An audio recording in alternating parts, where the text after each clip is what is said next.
everyone, welcome back to my channel. Did you know exploring info fact bye Selja में आपका स्वागत है। आज का मेरा टॉपिक है अयोध्या।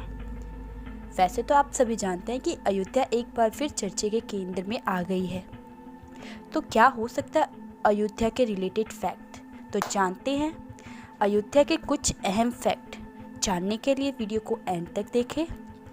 वीडियो पसंद आए तो वीडियो को लाइक करें, शेयर करें एंड सब्सक्राइब करना तो बिल्कुल ना भूलें। तो चलिए स्टार्ट करते हैं।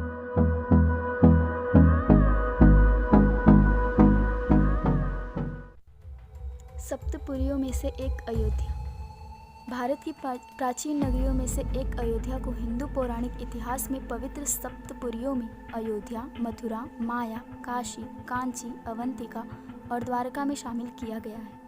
अयोध्या को अर्थवेद में ईश्वर का नगर बताया गया है और इसकी संपन्नता की तुलना स्वर्ग से की गई है। स्कंद पुराण के अनुसार अयोध्या शब्द अ का ब्रह्मा, य का विष्णु तथा ध का रुद्र स्वरूप है।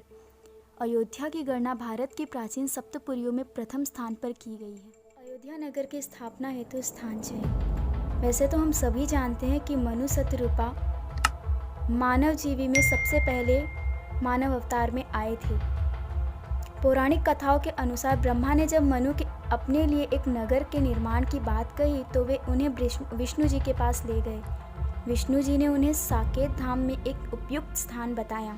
विष्णु जी ने इस नगरी को बसाने के लिए ब्रह्मा तथा मनु के साथ देवशिल्पी विश्वकर्मा को भेज दिया। इसके अलावा अपने राम अवतार के लिए उपयुक्त स्थान ढूंढने के लिए महर्षि वशिष्ठ को भी उनके साथ भेजा। मान्यता है कि वशिष्ठ द्वारा सरयू नदी के तट पर लीला भूमि का चयन किया गया, जहां विश्वकर्मा ने नगर का निर्माण किया। स्कंद पुराण के अनुसार अयोध्या भगवान विष्णु के चक्र पर विराजमान है। कभी सोचा है अयोध्या इतनी पौराणिक भूमि है, इसकी स्थापना किसने की होगी? तो चलिए जानते हैं इन्होंने की अयोध्या की स्थापना। सरयू नदी के तट पर बसे इस नगर की रामायण अनुसार वैवस्वत सूर्य के पुत्र वैवस्वत मनु महाराज द्वारा स्थापना की गई थी। मथुरा के इतिहास के अनुसार वैवस्वत मनु लगभग 6673 ईश पूर्व हुए थे। ब्रह्मा जी के पुत्र मरीचि से कश्यप का जन्म हुआ। कश्यप से वैवस्वान और वैवस्वान के पुत्र वैवस्वत मनु थे। वैवस्वत मनु के 10 पुत्र एल, इक्ष्वाकु, कुष्मान, अरिष्ट, दुष्ट, नरिशंत, करुष, महाबली, सरयति और पृषद थे। इसमें इक्ष्वाकु कुल का ही ज़्यादा विस्तार हुआ। इक्ष्वाकु कुल में कई महान प्रतापी राजा, ऋषि, अरिहंत और भगवान हुए हैं। इक्ष्वाकु कुल में ही आगे चलकर प्रभु श्री राम हुए।